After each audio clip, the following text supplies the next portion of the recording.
दोस्तों नमस्कार। अगर आप भारतीय बैंकों से डील करते हैं तो आपको सचेत हो जाना चाहिए।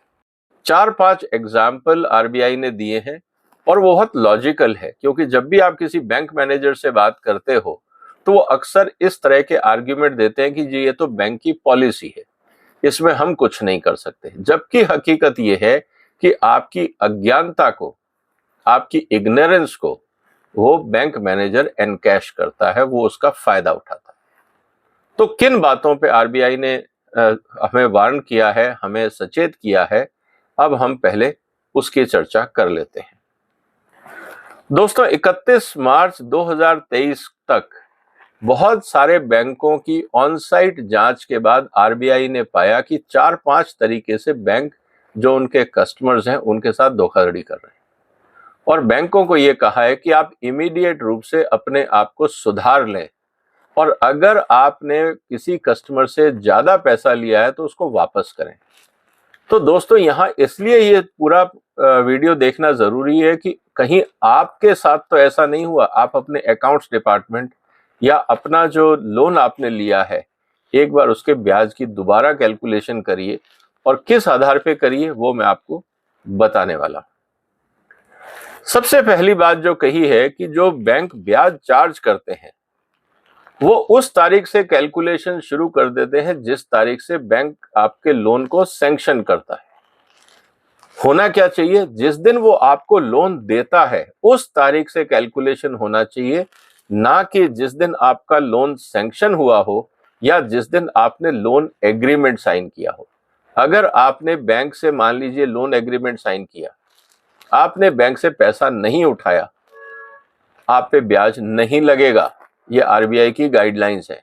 लेकिन मान लीजिए आपने महीने की पहली तारीख को एग्रीमेंट साइन किया या बैंक से लोन का सैंक्शन लिया और आपने एक्चुअल लोन लिया 20 तारीख को, बैंक ये 20 दिन के पैसे में भी 20 दिन का भी ब्याज जोड़ देता है, जो गलत है। अगर आपने 20 तारीख को बैंक से पैसा लिया है तो 20 तारीख से ही आपका ब्याज कैलकुलेट होगा, ना कि जिस दिन आपने एग्रीमेंट साइन किया। इस बात को आप ध्यान रखिएगा। और अगर बैंकों ने ऐसा किया है तो आप अपने पैसे की वसूली के लिए बैंक के पास जाइए, और अगर बैंक नहीं सुनता है तो उसकी कंप्लेंट आरबीआई को करिए। ये बहुत क्लियर इंस्ट्रक्शंस बैंकों को दे दिए गए हैं। दूसरा सबसे इंपॉर्टेंट चीज क्या होती है, बहुत सारे जो लोन हैं वो बैंक आपको चेक के माध्यम से देते हैं। अब होता क्या है कि चेक की डेट मान लीजिए उसमें लगी हुई है 1 तारीख, लेकिन बैंक ने आपको लोन दिया है या चेक दिया है 10 तारीख को। आपके पास जब वो एनकैश हुआ वो 2-3 दिन और लग गए या सेम डे भी हुआ। बैंक क्या करता है, जिस दिन चेक के ऊपर साइन डेट लगी होती है उस दिन से कैलकुलेशन शुरू कर देता है, जो गलत है। जिस दिन आपका बैंक का ट्रांजैक्शन हो, जिस दिन आपके अकाउंट में पैसा आए, एक्चुअली उस दिन से आपको जहां तक हो सके इंटरेस्ट कैलकुलेशन होना चाहिए। और इसीलिए आरबीआई का ये कहना है कि जहां तक हो सके आप चेक से पेमेंट ना लें, आप डायरेक्ट बैंक में अमाउंट ट्रांसफर कराएं, इलेक्ट्रॉनिक ट्रांसफर कराएं, ताकि ये जो कंफ्यूजन है और जो टाइम लैग है इसका जो ब्याज बनता है वो आपको ना देना पड़े। तो ये बात भी आपको समझनी होगी। तो आप इस बात का ध्यान रखिएगा, जब भी आप बैंक जाते हैं और अपने लोन का चेक लेते हैं उस पर तारीख देखिएगा। अगर तारीख पुरानी है तो आप चेक करिएगा कि आपका ब्याज कब से कैलकुलेट हो रहा है, और आप इंसिस्ट करिए कि जिस दिन आप चेक ले रहे हैं उसी दिन की तारीख हो। नहीं तो बैंक मैनेजरों से बाद में आपको झगड़ा करना पड़ेगा कि एक्स्ट्रा ब्याज किस बात का। इस बात को भी आपको समझना होगा। तीसरा जो घपला होता है बैंकों के द्वारा वो ये होता है कि मान लीजिए कि आपको लोन दिया 10 तारीख को, 15 को, 20 को, 25 को, महीने में किसी भी तारीख को दे देते हैं, लेकिन मैनेजर आपको ये बोलेगा कि साहब क्योंकि अक्टूबर का है तो अक्टूबर में आप किसी भी तारीख को ले लीजिए, हम 1 अक्टूबर से इंटरेस्ट कैलकुलेट करेंगे, जो गलत है। जिस तारीख को लोन दिया जाता है उसी दिन से डेट कैलकुलेट होगी, ना कि पूरे महीने की। अगर आप 15 तारीख को लोन ले रहे हैं तो जो ब्याज है वो 15 तारीख से ही कैलकुलेट होगा, ना कि 1 तारीख से।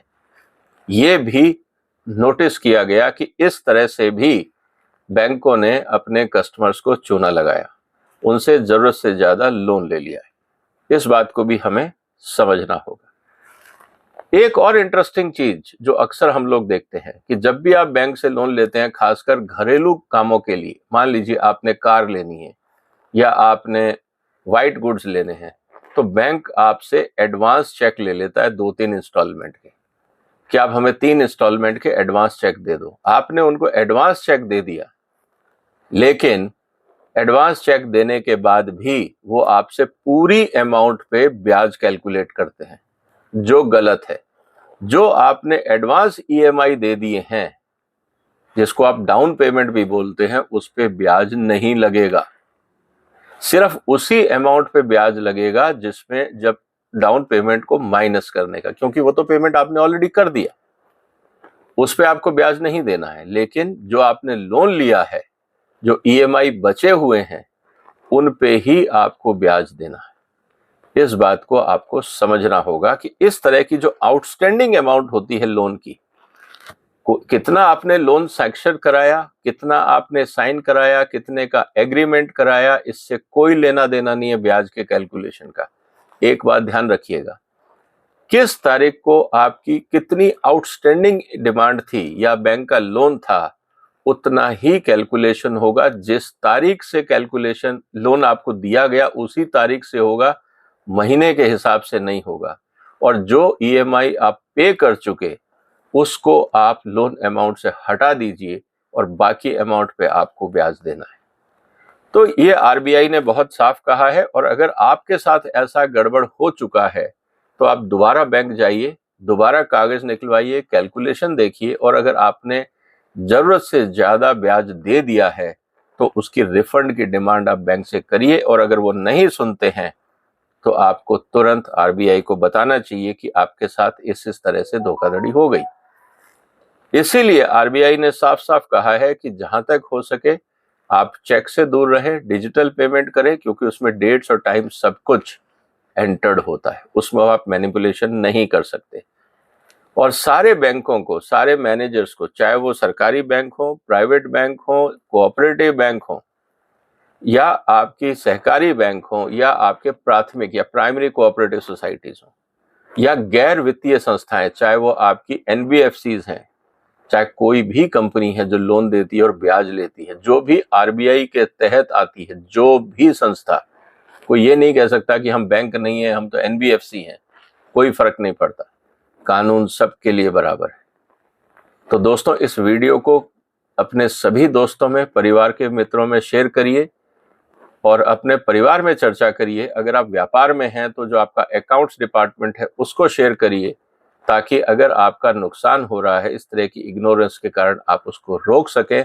और अगर आप ऑलरेडी पेमेंट ज़्यादा कर चुके हैं तो उनकी वसूली करें। पैसा आपका है, सचेत आपको रहना है, जागरूक आपको होना है। हमारा काम है आप तक सही जानकारी सही टाइम पे पहुंचाना। तो उम्मीद है दोस्तों ये जानकारी आपको पसंद आई होगी। इस वीडियो को शेयर कर लीजिए, इस चैनल को सब्सक्राइब करिए, क्योंकि ऐसी बहुत सारी मनी मैटर्स के संबंधित जानकारी आने वाले दिनों में मैं आपके लिए और लेके आने वाला हूं।